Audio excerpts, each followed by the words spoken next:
자, 폼페이오가 4차 방북을 취소했습니다. 폼페이오가 취소하는 부분에 트럼프가 결정을 상당히 했겠죠. 중요하게. 그런데 이제 이 문제를 어떻게 바라보는가, 그리고 앞으로 이 문제가 어떤 영향을 한반도에 미칠 것이냐, 문재인과 트럼프는 앞으로 어떻게 갈 것이냐, 이런 것들이 중요 과제라고 볼 수 있습니다. 제가 그 트럼프 언급을 할 때 저는 트럼프한테 개인적으로 아무 감정 없어요. 다만 트럼프가 잘못된 결정을 통해서 자신의 정치적 이익을 위해 한국의 미래를 희생시키려고 할 때, 그땐 또 한국이 잘못했고 문재인이 잘못했다, 이렇게 이야기를 하는데요. 당신들 이렇게 말하면요, 당신들은 조그만 애국심도 없고 맹목적으로 트럼프라는 인물을 추종하는, 그게 종교적인지 아니면 미국이라는 나라에 대한 원천적인 사대의식인지 모르지만 그건 매우 잘못된 거라고 생각을 합니다. 그래서 트럼프가 잘못 가기 때문에 비판을 하는데, 그 비판을 일반 언론들은 제대로 잘 못하니까 저 같은 사람이 매우 세게 이야기를 해서, 그래도 한국의 유력한 유튜버 정치 채널에서 트럼프를 아주 사람 취급을 안 하더라, 이렇게 좀 알려주고 해야 미국에도 지한파, 또 한국을 사랑하는 영향력 있는 미국 사람들이 트럼프에 대해서 좀 심하게 제동을 걸도록 만드는 거 아니겠습니까? 또 미국의 교민 여러분도 많이 계시고 하니까 또 그런 부분을 감안해서 여론도 조성하고요, 그러라고 하는 거고, 저도 제 나름대로 채널을 갖고 하게 연결을 하고 연락을 하고 있습니다. 솔직히 그런데 전화만 하면 삐지직거려서 소리를 들을 수가 없어요. 요즘 또 도청을 합니까? 자, 폼페이오 장관이 북한을 가려다가 가지 않고 스톱을 하는 것은 결론적으로 성과가 없을 거라고 생각되기 때문에, 성과가 없이 미국으로 되돌아왔을 때 11월 6일 중간선거에 매우 악영향을 미칠 가능성이 높아서 그랬다라는 것이 지금 미국의 여러 이 조야의 대체적인 의견입니다. 미국의 CIA나 이런 정보기관이나 또 볼턴 같은 사람이 성과가 없을 것이다 라는 자료들을 지금 여러 가지로 내놨는데, 미국이 지금 위성으로 북한에 대해서 관찰을 한 내용을 보면 북한이 나름대로 자신들이 해오던 일들을 열심히 뭔가를 하고 있다. 저한테 이 뭔가가 뭔지 자세하게 전화로 말을 하기를 꺼리지만, 뭘 하고 있다라는 것은 핵과 ICBM 개발에 있어서 한쪽에서는 필요 없는 거 문 닫고 해체하는 시효를 하면서 다른 한쪽에는 지금도 열심히 하고 있다. 그리고 북한이 최선의 결과가 핵 리스트를 낼 건데, 북한이 핵 리스트에 우리가 알고 있는 곳이 빠질 가능성이 거의 100%다. 그렇게 될 때 그러면 정보기관은 사실대로 국민 앞에 이야기하지 않을 수 없다.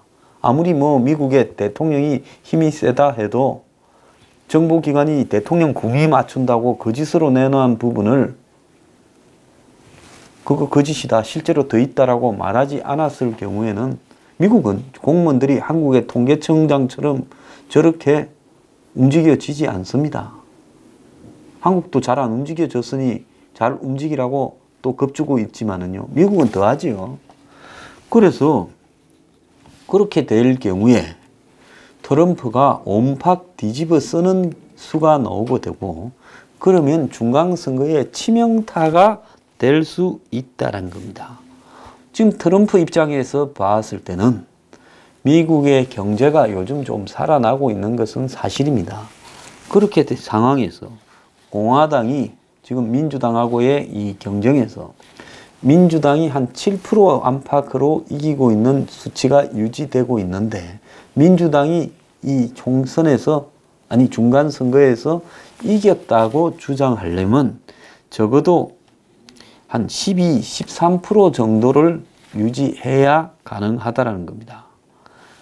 우위를 이렇게 점해야 된다는 거죠. 그런데 지금 이런 수준이 지속되고 있어서 현재로는 공화당이 그래도 선방을 하지 않겠느냐. 이렇게 지금 기대가 되고 있는 상황이라는 겁니다. 자, 이런 상황에서 지금 공화당 지도부조차도 트럼프가 북한 문제로 11월 6일 전에 무리수를 두기를 원하지 않고, 그리고 트럼프는 지금 터키나 이란이나 중국이나 러시아나 곳곳에 전선을 쌓아가고 있어요. 또 자신을 옥죄어오는 그 트럼프가 러시아 스캔들에 관계됐다고 내가 언급한 바도 없는데 꼭 내가 트럼프 이야기하면 러시아 스캔들 이야기해요.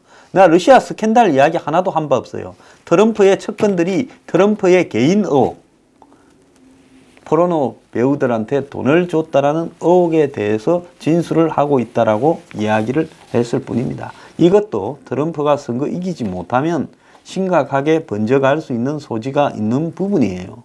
자, 이런 부분에서 트럼프는 자신의 정치 생명을 걸고 중간선거를 이겨야 될 상황입니다. 이런 상황에서 지금 반반이라도 승부를 걸지 못할 상황인데, 반반이 아니라 1대9 정도로, 아니 1%의 확률 정도로 북한이 제대로 된 핵 리스트를 낼 확률이 없는 상황에서 트럼프가 11월 6일 전에 북한과 뭘 한다라는 것은 매우 위험하다라고 이야기를 지금 주변에서 일체히 한 겁니다. 그렇게 돼서 문제가 터질 경우에 우리는 책임 못 진다라고 참모들이 이야기를 한 거죠. 그러니까 트럼프가 아무리 헛소리를 하고 뻥을 치고 적당히 그냥 포장해서 발표하고 이런데 능하다 하더라도 이번에는 이 팩트와 관련해서 딱 걸리게 되기 때문에 더 이상은 발을 디디지 말아야 되겠다 해서 폼페이오를 하여금 최종적으로 가지 말라고 이야기를 한 거고, 폼페이오 스스로도 갔다 와서 일이 잘못됐을 경우에는 정치적 생명이 끝나니까 자기도 가기 싫다라는 이야기를 표방한 걸로 지금 이야기가 나오고 있습니다. 자, 그런데도 지금 들리는 이야기입니다. 미국의 조야에서 문재인은 미국에다가 북한과의 관계를 계속 고운 남북관계를 진전시켜 가겠다, 마이웨이 하겠다라고 통보를 했다고 하고요.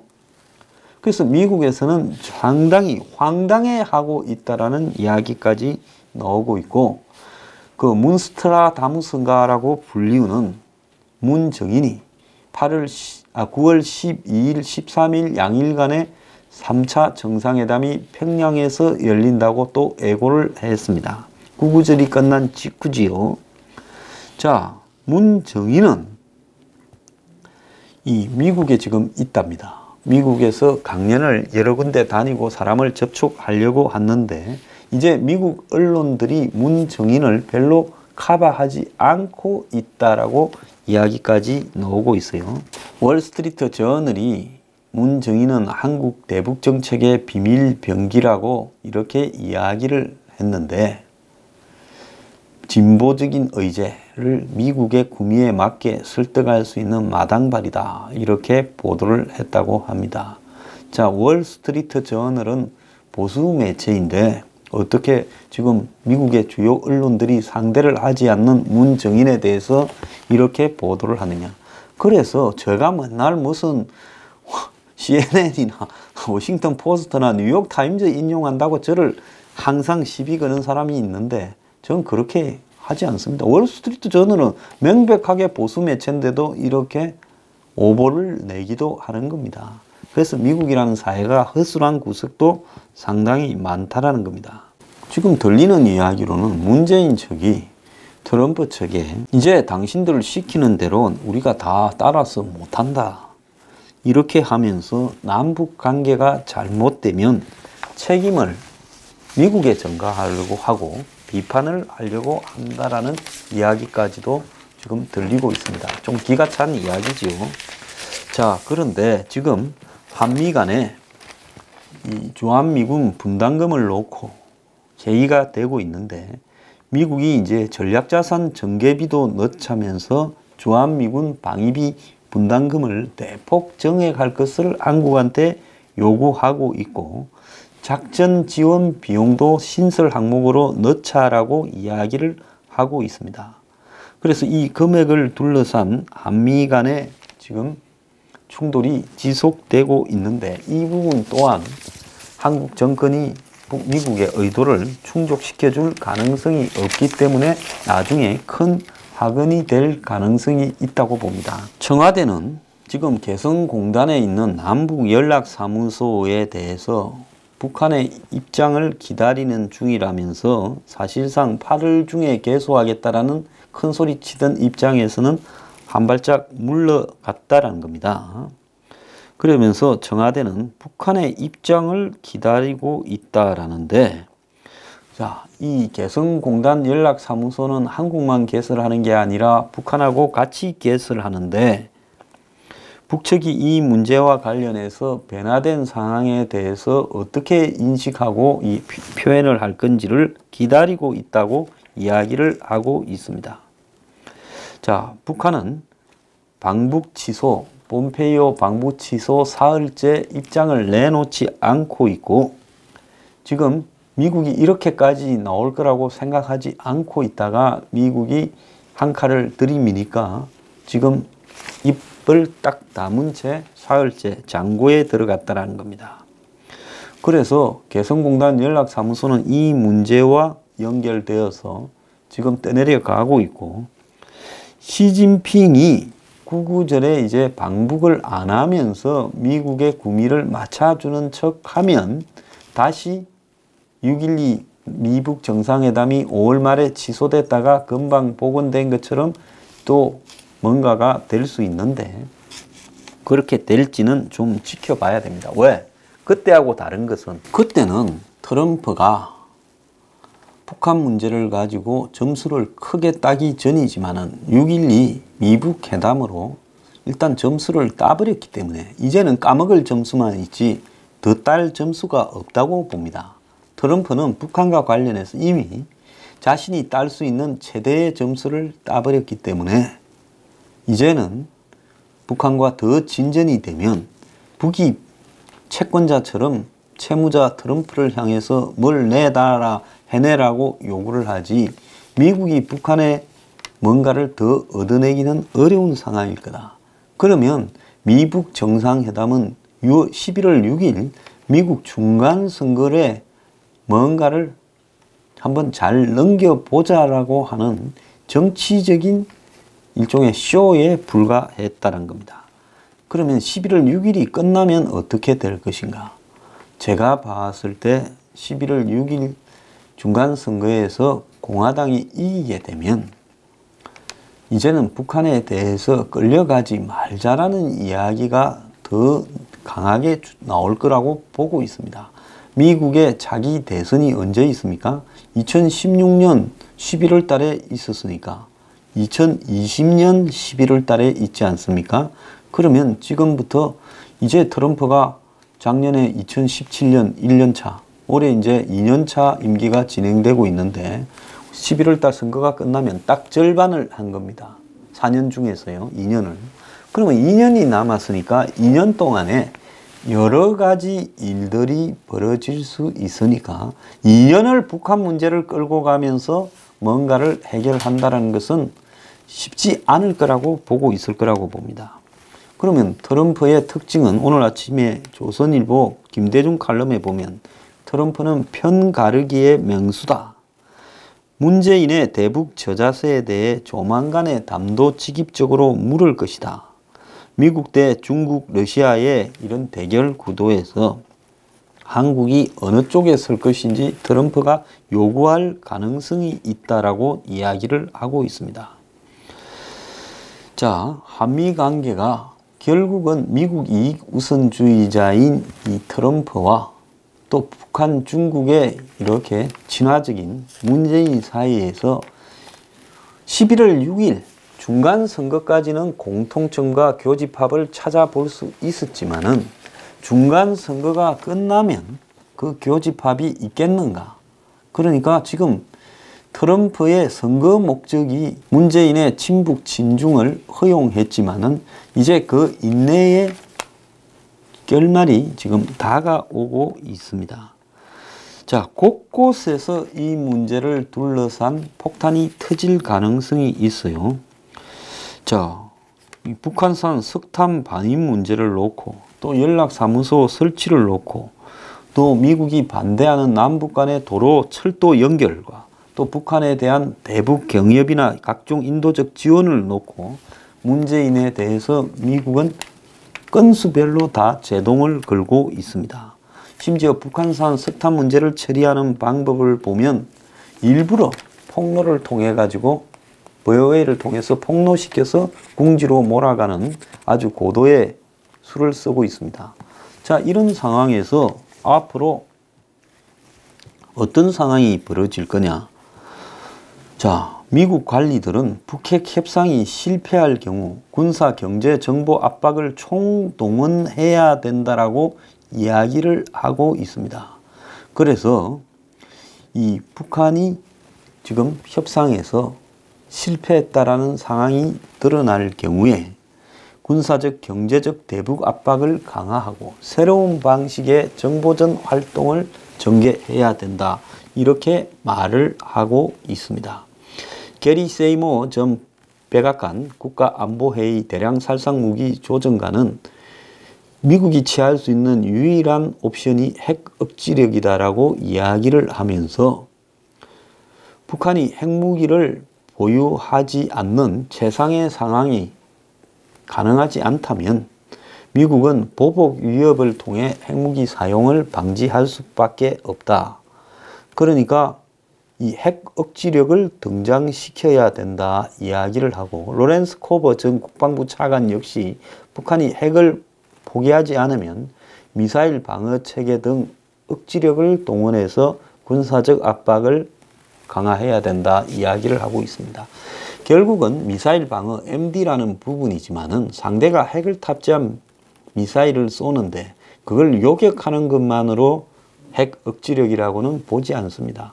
핵을 탑재한 미사일을 쏘면 곧바로 핵을 쏴서 이 핵 방어력이 없는 북한을 초토화시켜버리는 부분을 의미하는 거겠죠. 그래서 미국은 고고도 미사일 방어체계 사드를 더욱 향상시키고 있고 북한에 미국을 위협할 수 없다 하는 점을 인식을 시키고 있다라고 하면서 미국이 북한의 공격에 핵무기 보복으로 맞선다면 북한이 입을 피해는 북이 미국에 가하고자 하는 피해와 비교가 불가능하다라고 이야기를 하면서 아이젠하워 대통령의 대량 보복 전략을 상기시키면서 북한이 해보겠다고 하면 미국이 약간의 피해를 감수하고라도 반드시 보복에 나서겠다라는 전략으로 가야 된다 이렇게 말을 하고 있습니다. 아이젠하워 때 대량 보복 전략이라는 것이 그때 소련도 중국도 핵폭탄을 만들었습니다. 그래서 미국을 위협을 할 때 아이젠하워 대통령이 자, 그렇다면 너네들이 그걸 사용한다면 우리는 너네들을 없애버리겠다라는 식으로 나갔죠. 그래서 미국은 북한과 협상에 실패할 경우에 새로운 대북 전략 수립을 위해 영내 파트너 국가 긴밀히 공조해야 된다라고 이야기를 하고 있는데요. 자, 미북 협상에 진전이 없는 상황에서 한국 정부로부터 많은 우려가 제기되고 있는 만큼 미국이 이제는 주변 국가들의 신경을 좀 써야 된다. 자, 싱가포르 회담같이 미국하고 북한 두 나라만 이렇게 하면서 일본이나 이런 다른 나라들이 전부 소외감을 느꼈던 거 아니냐 이렇게 이야기를 하고, 데니스 와일드 전 백악관 국가안보회의 아시아 담당 선임 보좌관은 미북 협상이 교착될 경우에 미국은 국제사회에 더 강한 압박을 해야 된다 이렇게 말을 하고 있습니다. 그래서 북한을 지금 대화의 장으로 끌어내었던 이유 중에 하나가 유엔 안보리 제재와 미국의 제재인데, 이제 이런 대북 압박이 중국과 한국과 주변 나라들이 그냥 북한에 대해서 지원을 해주기 시작하면서 동력을 잃어버렸다는 겁니다. 그래서 이 미북 협상이 실패할 경우 이전에 하던 제재 수준을 재구축할 수 있을지 그것도 의문시 된다는 거예요.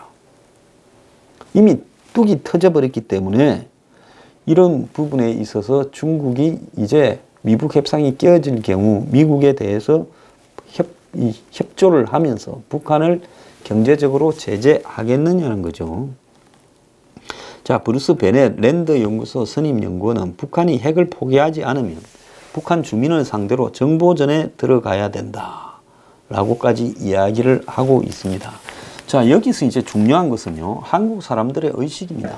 얼마 전에 국회에서 여론조사를 해서요, 뭐에 대해서 여론조사를 했냐, 판문점 선언이나 이런 부분에 대해서 지지하느냐고 이렇게 물었습니다. 그래서 판문점 선언을 비준해야 된다라고 말을 한 사람이 71.8%였고 하지 말아야 된다가 13.6%였다는 거예요.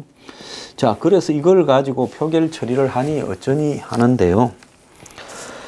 자, 이런 쇼들이 결국은 국민의식이라는 것은 북한을 바라보는, 저는 대한민국 국민들의 사상적 문제가 심각하게 문제가 좀 있다고 봅니다. 왜냐하면 이렇게 지금 65년을 대치하고 3년간의 전쟁을 치르고 그 전쟁을 치르기 전에는 내란에 가까운 여순 반란 사건, 제주 4.3, 지리산 빨치산 등 이런 수년간의 이념적 투쟁을 치르고도 아직도 국민의 좌파라고 하는 사람이 제가 볼 때 대한민국에 한 25%는 되고 중간에 중도라고 하는 사람 한 20%도 그런 부분에 적당히 북한과의 평화라는 말에 동조하는 이야기를 하고 있습니다. 내가 제일 혐오스러운 것은 제 유튜브 댓글에다가 마치 평화주의인 양 하면서 제 황장수 너 어쩌다가 사람이 이리 됐냐 그러면서 주저리 북한하고 평화를 할 수 있을 것처럼 이야기를 글을 써대는 사람들의 사고에 대해서요, 저는 정말 혐오를 가집니다. 그런 글은 100% 삭제를 해버립니다.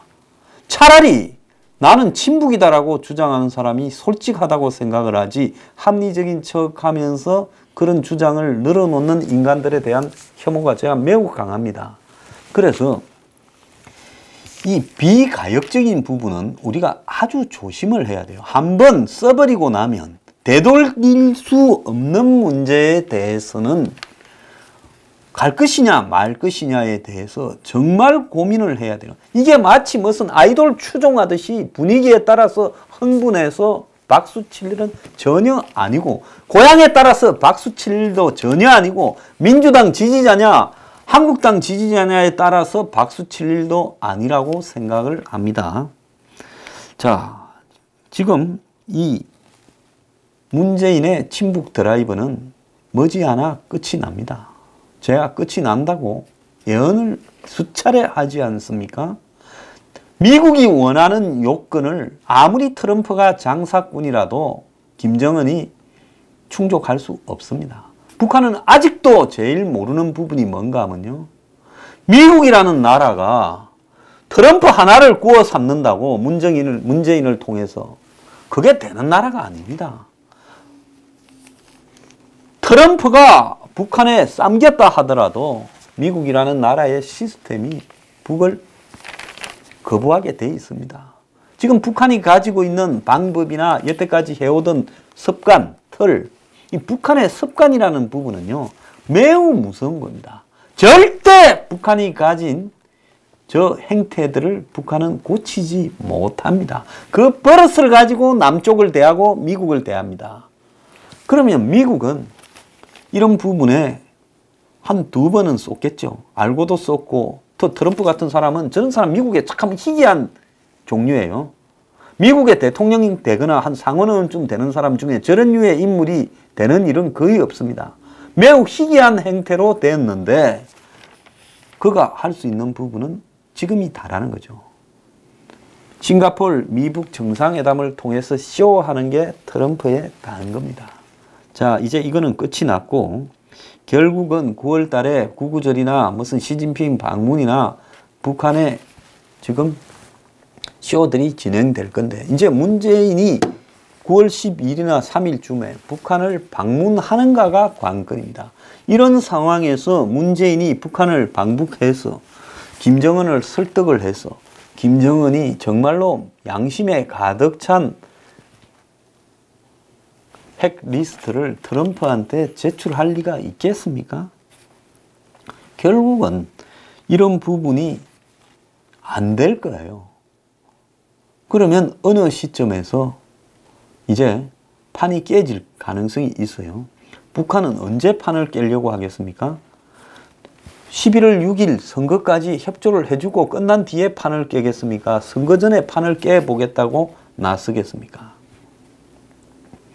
자, 북한이 기왕에 다시 한번 판을 엎겠다라고 생각을 하면 11월 6일 선거 전에 한번 흔들어 보겠다고 하겠지요. 그것은 중국의 이해관계하고도 관계 있을 겁니다. 시진핑이 지금 미국하고 직접적으로 부딪히기에는 부담이 있으니까 북한의 김정은을 동원해서 미국을 한번 물어라. 뒷책임은 내가 짓게 하면서 11월 6일 중간선거 전에 극도로 위기 국면을 한번 조성했다가 그 위기를 또 잽싸게 수습하는 과정에서 역할을 좀 해주면서 트럼프하고 딜을 하려고 할 수도 있겠죠. 문제는 미국에서 이제 북한이 한 번 더 판을 깨고 위기를 조성을 할 때 이것을 견딜 수 있는 인내가 있겠느냐. 트럼프는 어쨌든 들어간 게 아까워서 또 이 문제에 대해서 정치적 포인트를 따려고 아마 다시 또 협상을 하려고 하겠지만은 미국 조야에서는 저건 정말로 믿을 수 없는 놈이다. 더 이상 상종을 하지 말아야 된다라는 인식들이 강화될 가능성이 큽니다. 결국은 미국이 9월달 문재인이 방북을 하게 된다면 가지 마라고 이야기가 나올 가능성이 커요. 이제 문재인을 통해서 북한을 설득을 해서 중국을 설득을 해서 미국의 이득이 되는 어떤 것을 가져올 거라고는 미국이 생각을 하지 않습니다. 그런데도 문재인은 그렇게 하겠다고 또 청와대가 미국을 어떻게 설득하느냐, 이후 플랜을 어떻게 짜느냐고 꼼수를 쓰고 있고 문정인은 미국에서 막 돌아다니고 있어요. 자, 그러면 이제 한 번은 선택의 시기가 다가올 건데 트럼프와 문재인이 이제 여러 가지 문제를 현안을 놓고 충돌하기 시작하면서 서로가 서로한테 책임을 전가하는 시간이 다가올 거예요. 근데 한국이 그동안에 대북 운전자를 이렇게 한 1년쯤 해오면서 간이 커졌어요. 문재인 쪽에서. 미국 보고 지금 뭐라고 이제는 막 짓기 시작하고 있습니다. 자, 이 부분이 미국에는 어떻게 나오겠어요? 아마 미국이 이제 이렇게 되면 석탄 문제나 이런 부분에 세컨드리 보이콧으로 한국의 회사를 날리는 카드를 들고 나올 가능성이 있고요. 그렇게 되면서 이제 한미 관계가 극단적인 상황으로 전개될 가능성도 있다는 겁니다.